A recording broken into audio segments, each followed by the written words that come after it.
Hello, I'm Eric Snodgrass, and thank you for watching this Thursday night, April 6th in-depth ag forecast brought to you by Nutrien Ag Solutions. Well, what we're watching here on satellite here on Thursday evening is kind of the very end of what's been an extremely active time period. We've had multiple blizzards in the north, more snow added in the west, very cold conditions throughout the west, and we had just here in the last 7 days alone over 2,300 reports of severe weather. And what we've got here is just as the sun was trying to set on Thursday night was one system that's leaving. This is after it dumps snow, produced an ice storm.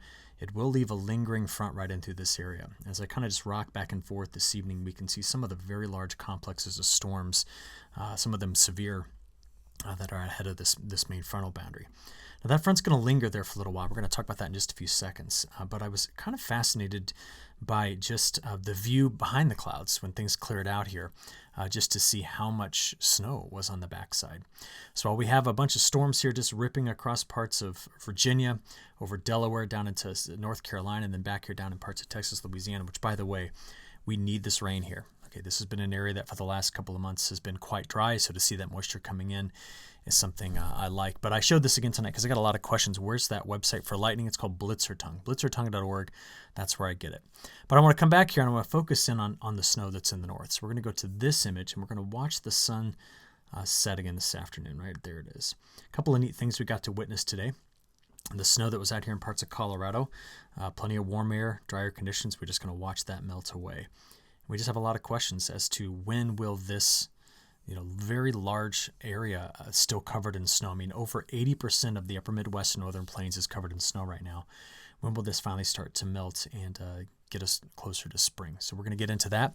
Also in this video, I've got new long-range guidance all the way out for the next 7 months. So we'll get to that at the very end. So just thinking about this snow, I wanted to break a couple maps I've been showing you throughout the year. Let's shrink that up. There we go. So you can see the color bar, but it really just highlights where the heaviest snow quarters have been. So throughout the west, some of these numbers are just staggering. I only label a few places in the Sierra Nevada, but there are places in here that have received over 800 inches of snow this year. And the interior of the mountains, incredibly snowy as well. But just take a look here from Nebraska, South Dakota, stretching to the UP, and then another band here in North Dakota. This whole region, just a tremendous amount of snow. And it doesn't take far to go south of that before you get to a place that a lot of folks didn't even see much snow here. Same situation for parts of New England. In fact, I think the better way to look at this map is to look at it in terms of a departure from normal. So now these numbers represent, well, compared to average, what did we see? So some places in the northern plains and upper Midwest saw up to 4 feet of additional snowfall compared to normal. Some places out west were way up there in the 200 to 300 inch range. The upper Colorado Basin has 151% of normal snow on it right now. We've talked about how this is going to be very critical for the way that river, kind of drains here and what that could mean for Lake Powell, Lake Mead, flooding the Grand Canyon possibly this year. And so this just illustrates where we've got the snow and where we didn't have the snow this year. There's a lot of folks that just didn't see much snow at all this winter that usually see quite a bit more. In fact, right where I live in Champaign, Illinois, we were 18 inches in deficit this year compared to our historical averages. Now, if we look just back at the month of March, we're looking at the temperature pattern because we have questions as to whether or not we're going to maintain this temperature pattern after this warm-up that's coming. And I had most of my thought process on this when I was thinking about what the April temperatures were going to look like back in March. I thought we would see a repeat of this. Thankfully, I was wrong. There is going to be a significant warm-up. It's going to start in the west. It's going to be brief. It's going to move to the central United States and eventually east and last quite a bit longer here. Unfortunately, the new information we're getting from the models is starting to drop those temperatures off across the west. But I would like to point out all of the locations that from the beginning of March to now, the 5th of April, just dated through yesterday, how many different locations are having their coldest such time period on record. On the precipitation side of it, this is really needing a lot of discussion here. We have seen systems that have cranked through the west and turned, and they've had just significantly large dry slots on them. And we've seen multiple dust storms that have ripped out of parts of New Mexico and Texas, Oklahoma, Kansas, and into the southeastern corner of Nebraska. We've also been drier in Florida. In fact, there are some fires right now in Florida that we need to keep an eye on. And I was saying how much I was happy to see the rainfall come through this area. I know it's slowing us down, but it's great to see that moisture trying to return to parts of the mid-Atlantic. Elsewhere, things have just been extremely wet. So I've made a case for the last several weeks that we were going to watch this map, which shows the last 30 days of precipitation, just continue to get darker with respect to the colors that are already there. So in other words, wetter in the west, wetter in the northern plains, upper Midwest, the Midwest, Mid-South, and drier in these areas that have been drier. And we did see that, but this pattern is making some adjustments, and I'm trying to stay on top of it so I can see out as far as I can as to where I think this is going to go. And there is good news, but we need to be cautiously optimistic about the way the pattern might return some moisture finally to the one area in the country that is still very much anchored in drought. Okay, I do not see drought busting rain here, but I see better chances as we go forward. We're going to talk about that in a second. Okay, here is the near term, the next 7 days. We're having a very active setup here in the Gulf of Alaska, sending troughs into British Columbia, into Washington, and into Oregon and Northern California. But we're going to watch a large ridge open. It's actually going to break around a cutoff low to the south. This is a type of blocking pattern. We may have some places in the central United States, through the northern plains, into the Midwest, all the way to the northeast, that may not measure precipitation at all in the next 10 days. While that lingering front I mentioned a few moments ago kind of sits down here and keeps things quite wet for the next day and a half, and then again next week down here in the southeast. That's the near-term pattern shift that, to be honest, we really didn't pick up on, or I didn't pick up on until about 7-8 days ago. Before that, I didn't think we'd slow this down much at all. Okay, so when will it rain next? So, you can always access all of these maps at agweather.com. So just show you again, it's just ag-wx.com. And what I did here, once these maps all load, is, sorry about that, got a little bit of a slow connection tonight. I went down here to the European model accumulated precip, and that's what you're looking at right here. Oops, right here. So I want you to watch, pick your area, and I'll kind of call out the times, and we'll see when the models are bringing back in some precipitation. Because as we play forward, most of the action is going to be on this stalled out frontal boundary here through Saturday. Here we are getting through the day on Sunday. There's a weak front that passes through the Midwest. Not much precipitation on this one. Could be talking about some snow in Wisconsin. I'll show you that in a second. And then we go into early next week. This is now Tuesday and Wednesday. So we saw more heavy rain here, storm systems hitting the Pacific Northwest, but a lot of people not measuring much of anything in terms of precip. So this is next Wednesday night, getting into Thursday, Friday, and it won't probably be until around the 14th or 15th that I think this pattern gets a kick again, with more deeper troughs coming in and trying to eject like this. That's it. That's what we're going to be dealing with. Now, all of this wet weather down here to the south is coming in two waves. And we're going to show you the Pacific Northwest in just a few moments, and what could be coming in here to parts of Montana and Wyoming. Okay, so two waves down here. The first is going to ride this stationary boundary. So right now into tomorrow morning on Friday, the flow is kind of coming around like this. Where is it coming from? This big subtropical high. And there's another high pressure cell to the north, and we're just deforming the flow around that, which is giving us this stalled out frontal boundary. Now that's going to get out soon. So I call it stalled, but it is going to move. And then we're going to watch systems coming into the Pacific Northwest out of the Gulf of Alaska. That's kind of our setup here. So starting off 6 a.m. on Friday morning with the high-res NAM. Here's our scattered showers and storms where we're actually having them tonight. We're just going to watch those showers and storms sit from Texas through parts of eastern Kentucky, getting into the Appalachian Mountains, Virginia, and North Carolina. I love this. This area needs moisture. So this is through Friday afternoon and evening. We're going to play through the overnight hours on Friday night. That's where a little warm front, it's actually on the northern side of a high. It's an interesting frontal boundary, but could produce some snow coming into Wisconsin out of like the Twin Cities area. That's early Saturday morning, late Friday night. And then what you're going to watch is finally that low begins to, or that frontal boundary begins to move out on Saturday midday, and as we approach eventually here early Sunday morning. But there is one good part of this. Like I said, we need rain, especially in North Carolina. All right. Now, during that same time period, you saw the systems coming into the northwest. So on Thursday night, Friday morning, large front comes through, putting out some more rain and some snow. And we're going to watch another front right in through here by the time we get into Saturday. Now, to play this forward, I'm going to do what I normally do and show you the GFS versus the European model. So we've already seen through this point. And by the way, that snow in Wisconsin we talked about, it is in both models. Pretty clear signal here along this. It's a very interesting, but it's a warm front right in that area.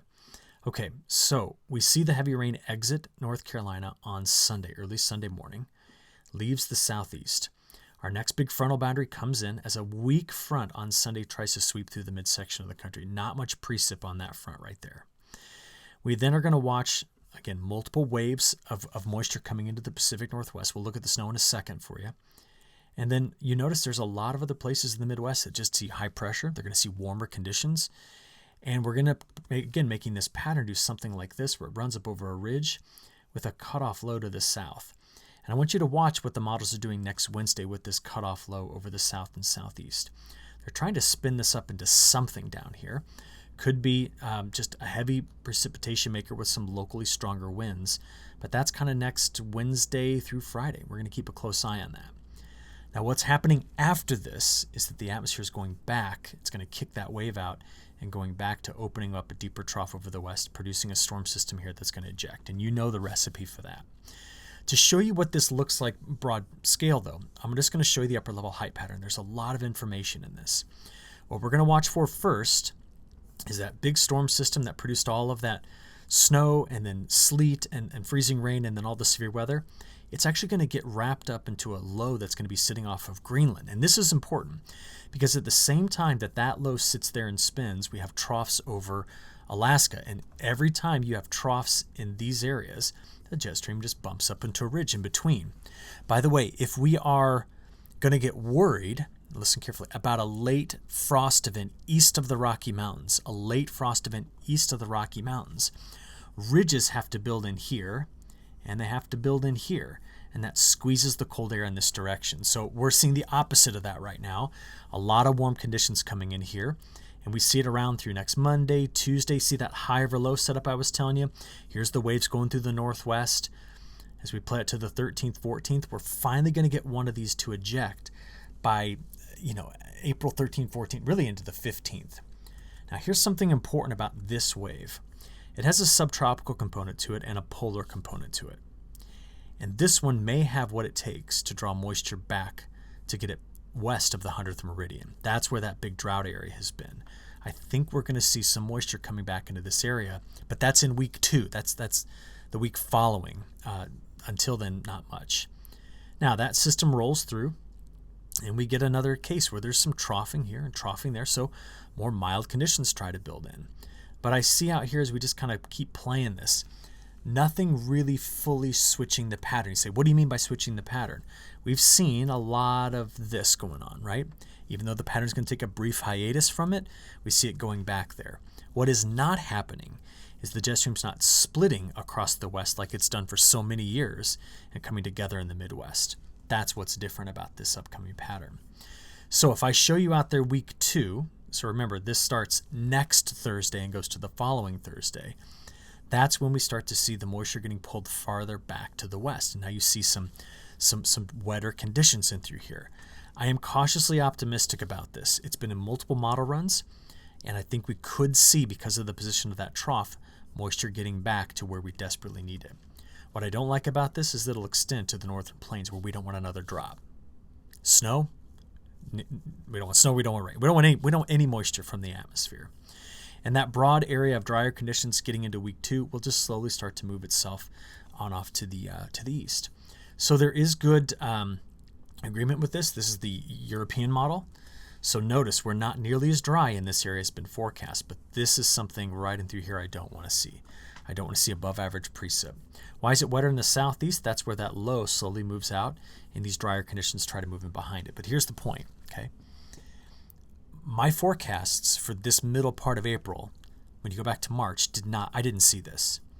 This is an early window that's going to open for a lot of people, and we need to assess just how long it's going to last. I think it's going to be at least 10 days in certain places in through here, and it is desperately needed. And the good news is the temperatures are coming up. It's going to start to close after that 10-day time period, really about that 9-day time period. And that's why even the CPC, which keeps the mild air east and the colder air returning to the west. And why? Troughs coming back in, running up over this ridge. They start to open up that corridor back to wetter conditions as they push the drier air farther to the east. So I think we get a little break from the pattern we've been in here for the middle of the month. We need to know if we're going to see this all return, though, to being very active at the end of the month. And we're going to make an assessment about that in just a few seconds. But I want to talk temperatures first. All right, 5-day sliding window of average temperature anomalies. As we've been talking about, okay, this is all snow feedback. That's why that's cold. We then know that we're going to open up a ridge here, but there'll be this cutoff low to the south of it. That's why this is cold. And there's some rain cooled air here. Okay. Playing this forward, we see that the warmth really starts to spread throughout the Midwest, Great Lakes, New England. And the cold air returns to the west. And that is a setup. When I see this pattern and it's spring, the jet stream will want to go south of this and north of that. And if it wants to do that, the whole point of this flow is that that's going to set up a lot of activity in the Midwest, and it's going to expand east with time. That's what I think is going to happen toward the end of this month. But overall, we're looking for any clue in the models to just turn a bunch of cold air back through the midsection of the country. And I told you, to get that to happen, big ridges need to build here and there to shove the cold air in between. And I just don't see it. Even getting all the way out here to the 21st of April, that 5 days there from the 16th to the 21st, I want to remind you that even though you see cooler conditions in here, this will still be warm. This isn't cold. It's just a little colder than average. Now, what will be important about this will be to monitor soil temperatures. And I've gotten these questions mostly from the Midwest, so that's why I'm going to focus on the Midwest. But this is the European model's forecast of 4-inch soil temperatures. I want you to watch two things. This contour line represents the 32-degree isotherm. This one is the 50. So we need that 50-degree isotherm to get north. So I'm just playing you through the weekend here. We're going to go into early next week when the major warm-up comes through. And what we see is that with time, we're going to watch these soil temperatures jump up there possibly into the 60s. Now, we need them to stay in the 60s. We need them to stay in the 50s. And what we're seeing here is that playing out through the 13th, 14th, 15th, we kind of get that. We keep those soil temps up. Now, what's keeping it down here is just the snowpack. But we will be eroding the snowpack on the southern side of this. And unfortunately, if there is additional rainfall during that time period, that's going to make this flooding threat huge. So how much snow is there? We talked about this in this morning's report. We have about 85% coverage, I think it's up to here in the Northern Plains, Upper Midwest. There's in some places up to 21 inches of liquid in the snow, mainly riding through here. But we do have 2 to 12 inches of liquid in this. There's a lot of moisture in the snow. And just thinking about that, I want to take you out to the west here real quick just to show you the latest data from NRCS. Let's get this repositioned so we can see it here. These numbers are they're just staggering to see this, these kind of snow numbers, this late in the season. And just as a reminder, this is where we were a year ago. So entirely different season going forward for the West. We are already monitoring a lot of flooding throughout California. There will be this mild go of it here soon in California that's going to promote some of the more of that meltwater. But there are some places here that have between 30 and 120 inches of liquid in the snow. All right. The moisture that's coming to the Pacific Northwest, some of that will be coming in the form of snow. And I'm going to be honest, I don't like the cold, but it's moisture and it's going to buy time. So this is the 10-day forecast of total snowfall. The deeper troughs come in here on the 13th and 14th. So that's when, up until then, it's just snow at very high elevation. But the deeper trough arrives 13th, 14th, and that's where we start to really put more snow down to where we've seen it, including parts of Nevada, Utah, Wyoming, Colorado, parts of Idaho, Montana, and we still see some here in the Sierra Nevada and in the Cascades. Here's the Cascades and down to the Sierra Nevada. So I want you to be aware that when the pattern makes that dip, this is where we could be seeing more of that snowfall. Now, how does this pattern transition for the rest of April and into May? I still think, and I don't know if I'm trying to convince myself of this, but I still think that the most dominant teleconnection is the MJO. And what we've got for the next 15 days is a lot of sinking motion here.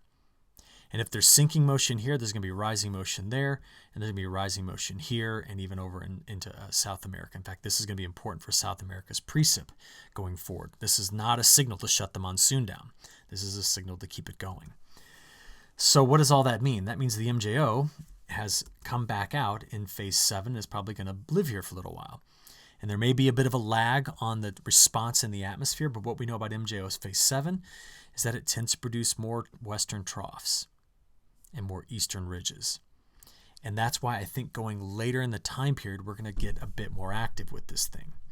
So one of the things that confuses me is that the models are not picking up on their own signal pattern change potential. And what I mean by that is from April 15th to May 15th, we're still seeing this area showing up drier. And I don't think that's going to be that way. I think this is an initialization problem because the next 10 days are dry there. The model's carrying that forward and not allowing it to actually go away when the pattern does shift. So I'm going to draw this again. I think this whole area is going to be wetter than average as we go through the end of April and start May. There will be windows. It's not, when I say wetter than average, I don't mean every day is going to rain. This is not 2019. I just think that we're going to still see some tighter windows going forward, which means when they open up, go. I mean, I think it'll be the time to go. What I hate about this is that the models want to stay wet in this area.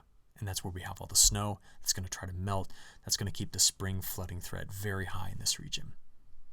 On the temperature side of it, the model responded to exactly what we showed in the shift. And now we're seeing cooler air staying in the west and mild air spreading in this area. Now, remember, this is just the European weeklies, very sensitive to initial conditions. We just need to understand that we're looking at model projections, and that's what we show them every Tuesday or every Monday and Thursday night to watch them evolve, okay? Now, the big news I want to finish up with today is this, our ocean temperatures. Now, I want to be clear about something when it comes to ocean temperatures. I've said this a million times, but I'm going to say it again. The sea surface temperature anomalies are symptomatic of what the atmosphere is up to. Okay, we look at sea surface temperature anomalies, though, because they're slow to change. They're one of the only subseasonal weather forecasting features in our atmosphere. So what I'll be watching is El Nino developing, Indian Ocean dipole, which is where you've got cold water here and warm water there, going toward its positive phase, and this. The cold water that's off the west coast has largely been prompted or put there because of all the deep systems that over the last several weeks have ripped through this area. What will be very important to watch is the pattern change here over the next several months. Now, to let you know how quickly this El Nino is going to show up in the ocean temperatures, I want to show you an animation that starts off here in South America and goes here to Australia and Indonesia. This is down in the ocean. All of this warm water will be surfacing, which means you're going to see a rapid change in ocean temperatures here. But the atmosphere has to behave like El Nino if we're going to have El Nino conditions. Now you say, what is that? That's where the trade winds slow down, stop, maybe even reverse and go this way for a little while. What that tends to do, and I'll show you this again in a few moments, is it tends to change where the rising motion is, or the MJO, across the equatorial Pacific. At the same time, we tend to get better flow in the jet stream across the Pacific, even into the North Atlantic. And that's why a lot of times El Nino events tend to promote more storm systems throughout spring and summer, which is why we tend to avoid massive drought issues, especially east of the Rocky Mountains. Okay, we've looked at this. Let's now talk about the latest model projections on where this El Nino is going. European model data was released last night, and it is very aggressively through June, July, into August, September, and October, just like the Bureau of Meteorology out of Australia was doing, trying to deliver an ensemble average temperature of over 2 degrees C above normal. Now, this is a very rapid onset of an El Nino. Can it happen? You bet. I mean, it's done this in the past. They'll build now all the way through October, November, December. But we need to know, is the atmosphere going to act like it? So let me show you what I'm watching. This is the latest European model data. As I play this forward, we're going 1 month at a time through summer and now into fall. Now, what was most important about this is El Nino's presence, very strong Indian Ocean dipole, positive phase, and this warm water that tried to encroach into where the cold water is now. Now, I'm just going to tell you something. These models are internally consistent. So if it's going to do this, it's going to put down a bunch of rain in the Midwest. That's just what it'll do for summer. It'll increase the risk of heat and dryness west and east. And the reason for that is, I'm going to draw some arrows over here. There are arrows going up and down in the atmosphere, even though I'm drawing on a 2D map that's showing you north, south, east, and west. What will end up happening is a lot of sinking motion will happen here. And the flow will come across the Pacific and start to rise in this area. It'll try to complete the loop going back. You'll have the same thing over here. And that's what your Indian Ocean dipole circulation looks like. And what this tends to do is this tends to promote more momentum getting pulled into a subtropical component of the jet, which enhances the polar component. And even though in summer these things back off and weaken, they're still a part of the flow. And so what we need to do now is we need to switch this over to a seasonal look.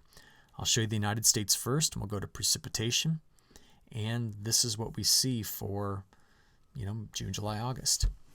That pattern tends to suppress monsoonal activity, but increase northwest flow in summer, which makes this whole area wetter, while keeping a stronger Bermuda high, which pumps moisture into it. Net effect of everything I just told you was, if the model is going to stay internally consistent with what it just showed, this will all be wetter than average and not a major risk of heat. There'll be risk of heat west. There might be risk of heat east. It all depends on where the Bermuda high is and if a big ridge develops over the west. I don't necessarily think that the Mid-Atlantic and the Carolinas are going to be dry as advertised here. In fact, if you keep the Bermuda high over Bermuda, the flow will come in and supply for all of this area. This will suppress the upcoming hurricane season if it acts as a normal El Nino does by increasing wind shear in this area. And notice that the models down here in the Caribbean in the Gulf of Mexico are drier during the time. Now, why don't we take a quick trip around the world? How about over to Europe? Now, I want to remind you that the model was initialized dry in Europe, so we see drier signals here, but wetter into Ukraine and the Russian wheat belt. Let's keep going over toward Asia. Whoops, that's Africa. I'm going to go to Asia here, excuse me. What we see in Asia is the positive phase of the Indian Ocean dipole may weaken the Indian monsoon this summer, at least the beginning of it in June, July, and August. We see wetter conditions where last year when there was a La Nina, we had drier. That was along the Yangtze Basin. In the drier signal that you see here for the North China Plain or the Manchurian Plain where there's a lot of corn and soybeans grown, it's not really set in stone. This isn't something that I'm overly committed to saying that the models have right. But I just want to make a point that right now, if we just take the evidence presented at this point in the year, we are seeing pretty substantial signals that this summer could look something like this. And usually what we rely on these models to be is directionally correct. Not the magnitude, but hey, it could be drier here, and wetter in this area. That's a possibility. Every summer there's regional drought. That's because summer precipitation comes in the form of storms. And you can just have that unlucky acre that misses it. That's still on the table. I'm looking for large-scale drivers of drought. And I'm just not seeing it yet. That does not mean something can't change going forward. In fact, the best forecasters in the world are always the first to make adjustments when evidence presents itself, instead of doubling down. So I'm going to let you know that I'll keep watching all of this and projecting. And we'll have more discussion about this next week. But this is going to be my last video of this week. I'm going to travel to see some family tomorrow on Good Friday. And so I'm going to take the company holiday to do that. So I'll come back to this next week and we'll continue this dialogue about what this means. But that's a pretty strong signal coming from one of our most reliable models. So I'll leave it there. I appreciate your attention. I hope you all have a great Easter weekend, and we'll talk soon. Thank you.